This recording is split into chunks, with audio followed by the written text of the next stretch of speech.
In 1903, the Wright brothers invented the airplane.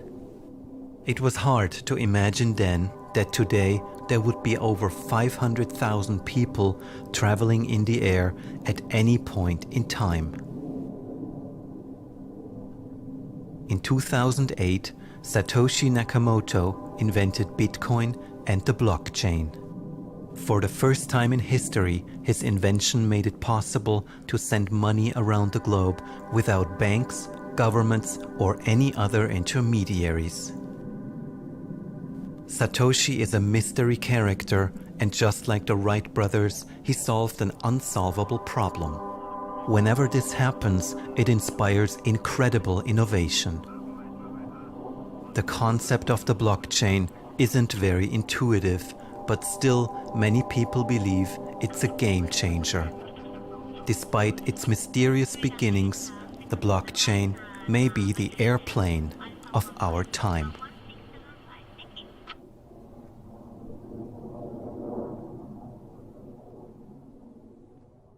I found out about blockchain first, as most people around that time were, through Bitcoin.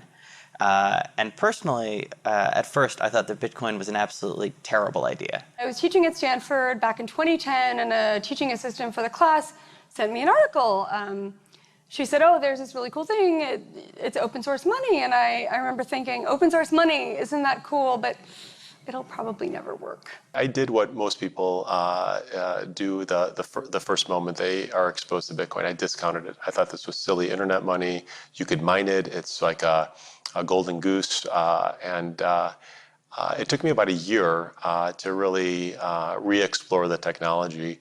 And so by 2012, I did what I tell most people to do today, is turn off your phone, lock your door, and study this technology for a day. It's the best advice I could give. I was on a sabbatical from work and decided I'd take a year off, live off some savings, figure out what I want to do.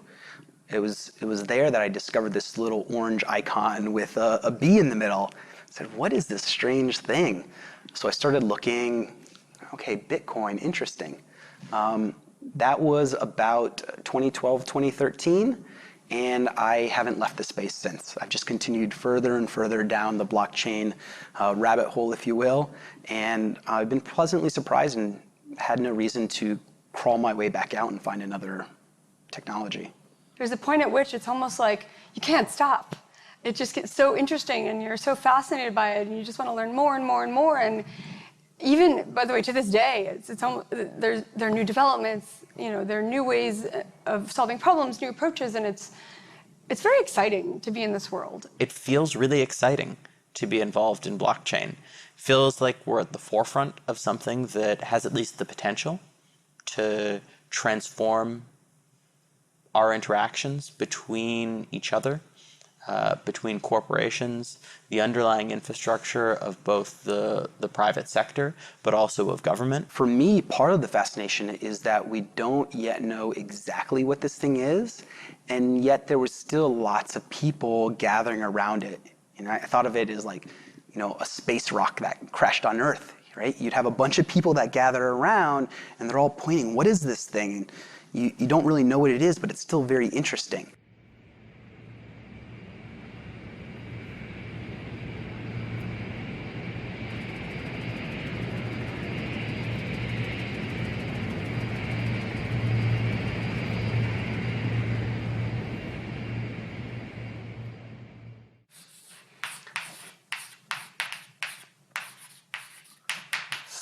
So for me personally, the blockchain has two main ingredients, two main technical ingredients. So one ingredient is cryptography. And when I say cryptography, I really mean asymmetric cryptography. And the other ingredient is so-called distributed systems. But these are the two main things. If you understand these two things, then basically you understand all the technical details of blockchain or Bitcoin, for that matter. You have the ability to create records that are indelible. You have the ability to transfer value by making updates to those records. And you have the ability to automate updates to the records through these things called smart contracts. And that means potentially that you could transform the structure of financial services. Today, there are all sorts of institutions that exist to maintain sets of records, to be a trusted third party, is the industry parlance for it. And that role is potentially fundamentally reshaped. Blockchains are networks. And networks that we see today, Alibaba, Airbnb, Uber, those are interesting networks, but they're centralized networks. Here, you're going to have networks that are decentralized, that are working more on as a cooperative. I think some of the challenges will be what are the economics of those networks, what are the economics of certain blockchains versus today's discussion, which is all about the technology. I think tomorrow's discussion will be about how do you build network effects off of these new railroads. And what's especially interesting for me is that it was a grassroots movement from the technology sector, not sort of the movement of established businesses trying to get in to find a new selling point. It's really a bottom-up movement from us geeks. It's one of the most amazing things in science that happened in the last 100 years, that this thing is actually possible, that you can digitally sign transactions or other kinds of information so that you can prove to people that you actually signed this. It's much more secure than these, curvy, wriggly signatures we usually use in our everyday life. And it probably will replace those things soon enough.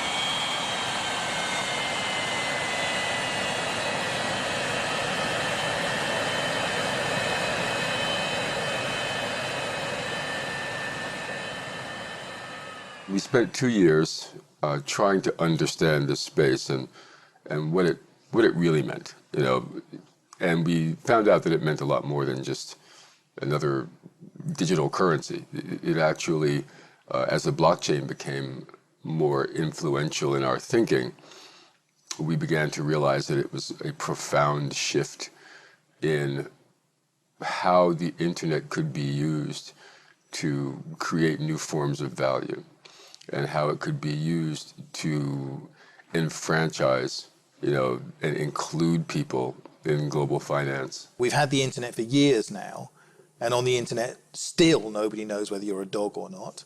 Identity fraud is completely out of control, data breach. So, the area where we need some new thinking is in the sort of in the identity space. And so maybe the technology brings something new into that space. And we need it fairly quickly, because we haven't fixed the identity problem for people, but we're about to put 10 billion, trillion, gazillion things on the internet. We can have a trust relationship without really having ever met each other or having done business at all with each other. I think that's fundamental, one of the fundamental things. Security is another. Blockchains are military-grade cryptology, and they've never been cracked. It isn't, when you hear about hackers, stealing Bitcoin or whatever, they're not stealing from the blockchain itself. They are stealing at the point of entry, at the wallet level or at the browser level, and they intercept those messages. But the blockchain itself is very secure. The Internet of Things will probably be the best test case for a lot of blockchain technology. Because if we're going to have millions or billions or trillions of Internet-enabled devices doing everything from driving us around to managing our affairs to monitoring our health, they're going to need a way to move and store and manage value and data that has value in a way that's secure and private. And right now we don't have that. And I'm concerned about the ubiquity of data and how it flows in and through internet-connected devices. I think with a value platform like blockchain, we can at least address some of these problems and maybe even create new opportunities.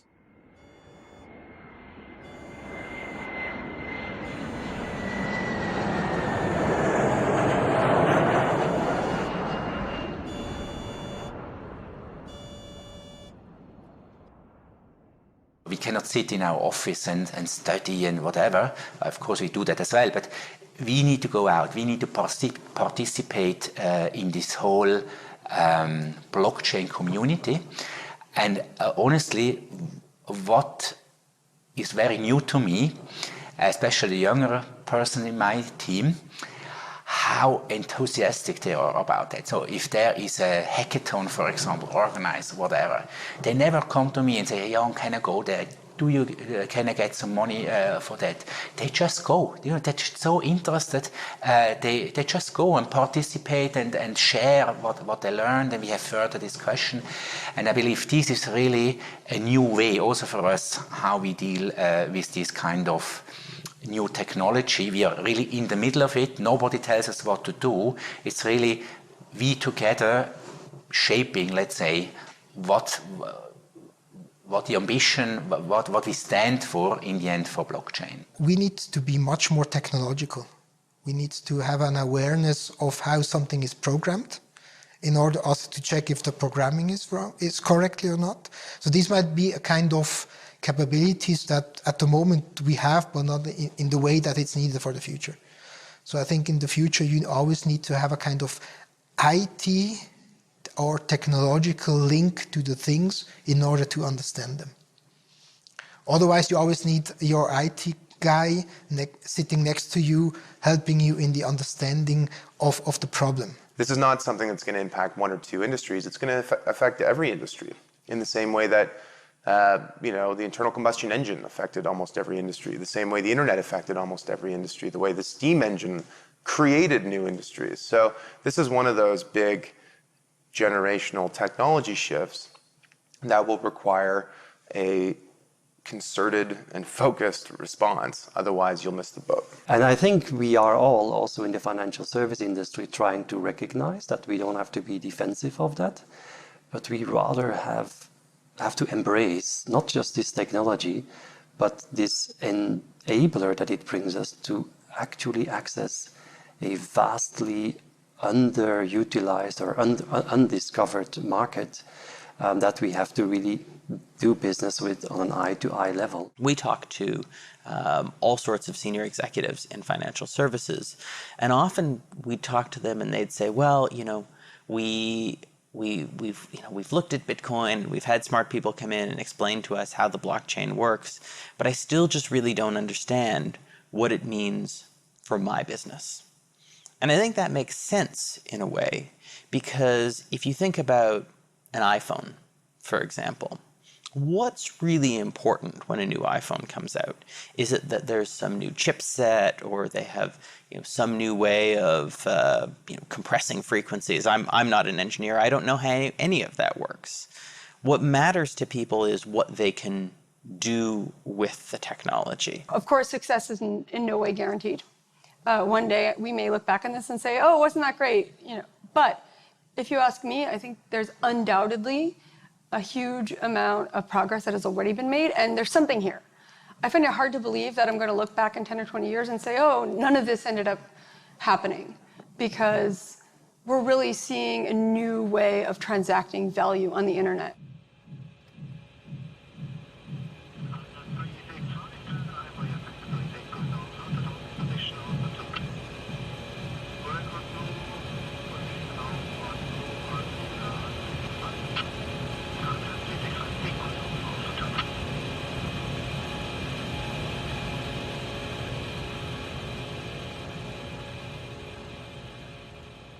I know how big financial institutions work. First of all, they're not going to run out and do something reckless with technology. This is people's money and livelihood that they're working with, right? So these are slow upgrade processes. These systems, once they get implemented, will run in parallel with the old systems for a while before you have a switch over to the new one. That's standard in technology upgrades. So I knew this was going to take time. But yes, sure, there are antagonists. There are players who are threatened by their business model. It's the AT&T, Verizon, Kodak analogy again. Their business model is threatened by this. And of course, they're going to do things to try to slow down and water down the transformational networks that are being developed. And so there's a game theory approach to how the technology is being rolled out in the markets for sure. We made different roundtables here in Zug after the start of this Bitcoin experiment. And for example, we invited banks which are living here in Zug, people from Zug, bankers from Zug, and we tried to connect them with people of the Zug crypto valley. And okay, they have been talking together, but these bankers were not so very happy. Okay, they said there are different things with law, and it's not so easy for us. But it's also a question of attitude. I think it's the same thing as for our city, for our administration. The banks have to get ready. And I know that in a way they are defensive, but on the other hand, they have, in research, they have made teams which face these questions. And maybe they are waiting a little bit now, but they can't deny it, I'm sure. I think there's going to be a lot of disruption, a lot of revolution with respect to blockchain-based technologies. And what that's going to drive is not necessarily banks worrying about other banks being competitors.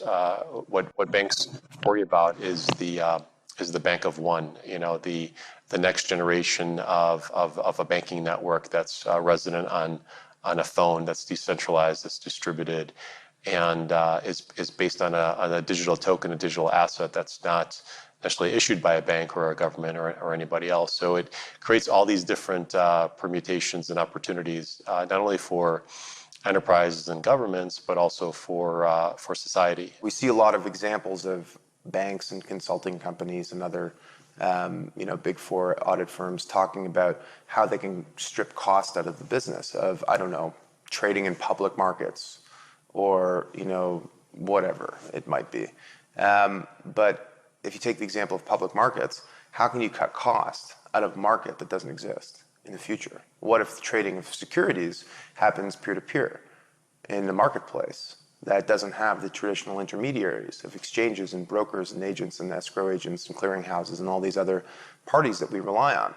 That's the cost you're cutting out, but what if the market can function without them? So the important thing for big leaders of big companies is not just to think about cost, but also to think strategically. What can this technology enable me to do that I wasn't able to do in the past? I think it's going to take a long time for it to weave its way into the system. It may take a normal tech upgrade cycle for it to fully weave its way into the system, but I've said publicly, I think within 20 years, that financial services will be just software. And the smart contracts technology in particular is going to automate a lot of the things that institutions and people handle today.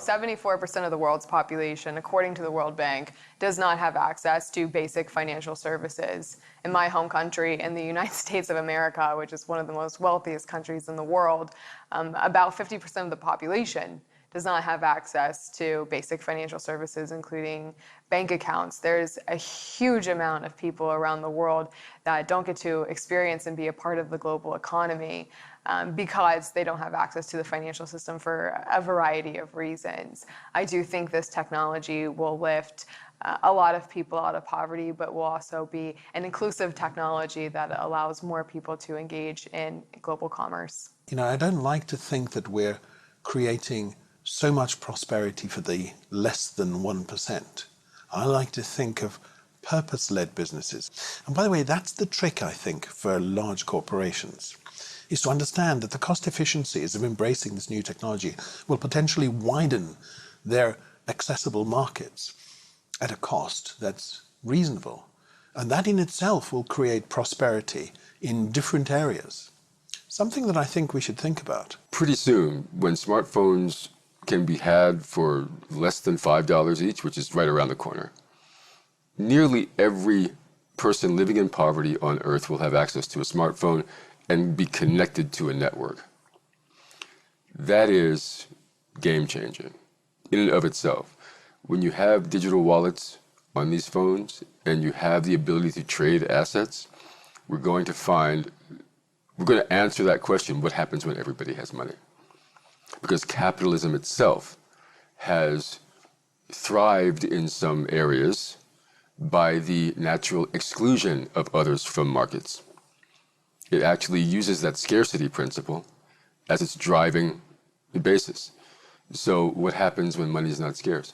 We will look at people and say, okay, what is the things that I cannot do, and that we can, join forces. Much more than today, where we look at people and say, okay, how big is your car and how much money do you have on your bank account?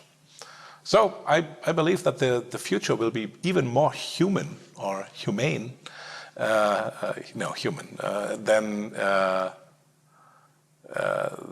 the last 100 years that we've seen.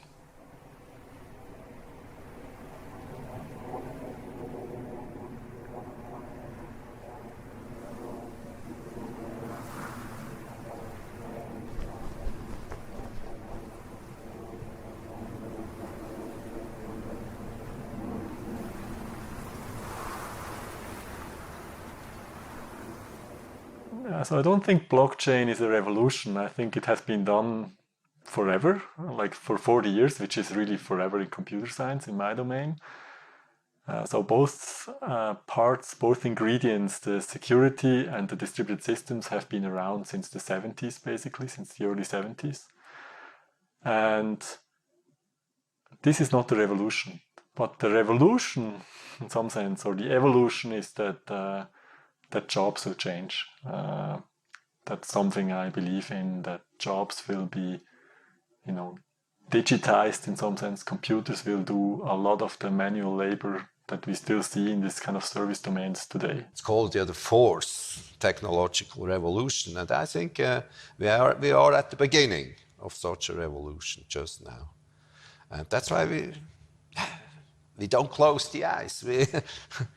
And some people say, okay, there will be much trouble, people will lose their work and everything, jobless people. And I'm sure it will happen, but it's better we face it than we deny it. Offshore working or automation or robots, are they threatening our work?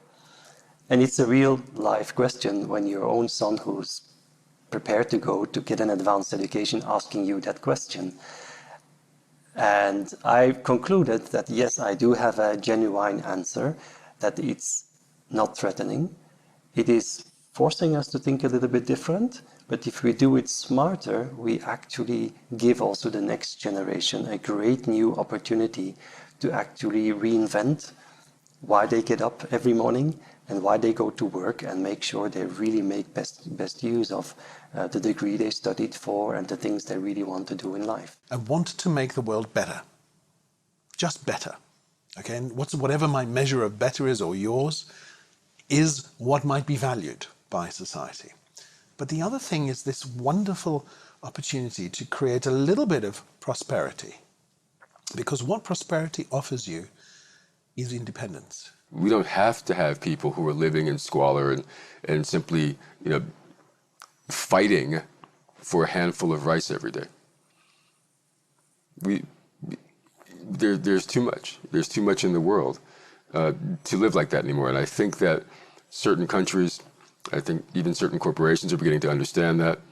And certainly this movement, this blockchain movement, is the technology underpinning, the technology part of that mindset which exists offline as well. The idea is out, and if it's not being realized here, it may be realized there, or even in the internet, uncontrollable.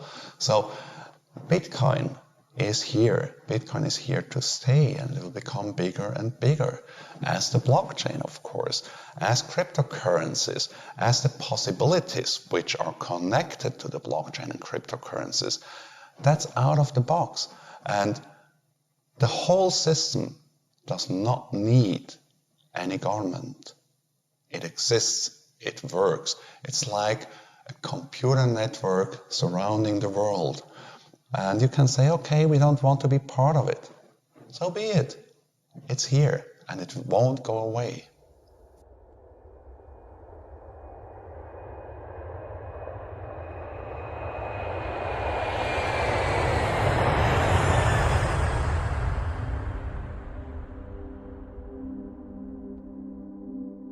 I feel like this is a generational opportunity for entrepreneurs and investors.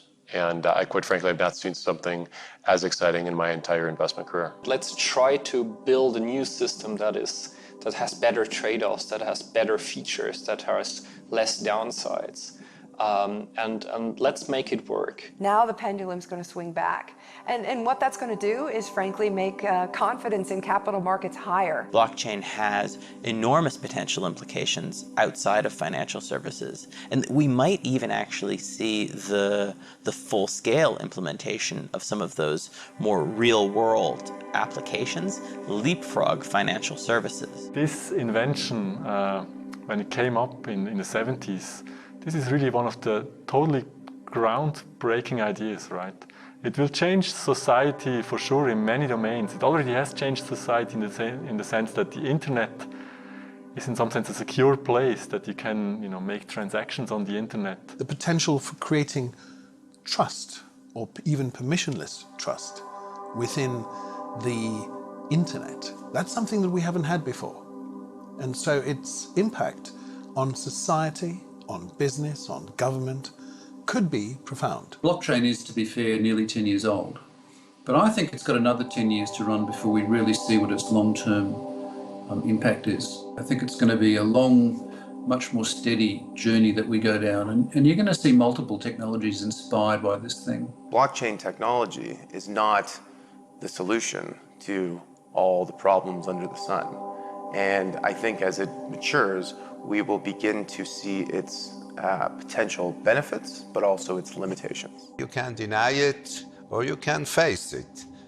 And we always said we have to face it because these things are coming up if we want or not. I've really seen very long-standing partners when they saw the whole opportunity really to change, to say, hey, I don't understand everything, but I understand there is something behind, so we need really to go forward. That's really great. People often say that necessity is the mother of invention, but I like to say that necessity is also the mother of adoption. Because if there's a real use case that people need a technology for, well, they'll start using it. I started with Commodore, we had Atari, we had Apple. At some point in time, Windows came, and everybody just started to use Windows without asking what is the code behind it? What is the code behind moving the mouse? We have a whole lot of possibilities. Everything will change. It's like, in my opinion, the possibilities are endless, and it reminds me a little bit of the situation as if we all of a sudden have two huge inventions or three inventions in one moment. We actually are living a very interesting window of opportunity, and I'm surely very, very excited to fully embrace that. And even one little step can be a great step for mankind. And I think that we are exiting the industrial age and that we are entering an age that we still have to name. Where that will take us, I think, is very hard to tell at this point, but my suspicion is it means a sort of resurgence of the notion of community. It absolutely feels like a whole new paradigm for changing the world. Yeah, we're at a crossroads. We're at a crossroads here. We have the wherewithal now to create technology that would actually help the entire human race. The question is, will we do it? But we can do it now. There's so much innovation that blockchain technology has spurred all throughout the world, and I have absolutely no doubt in my mind that this technology is going to affect everybody. I would say in 10, 20 years time frame, there won't be a human being whose life is not impacted by this technology.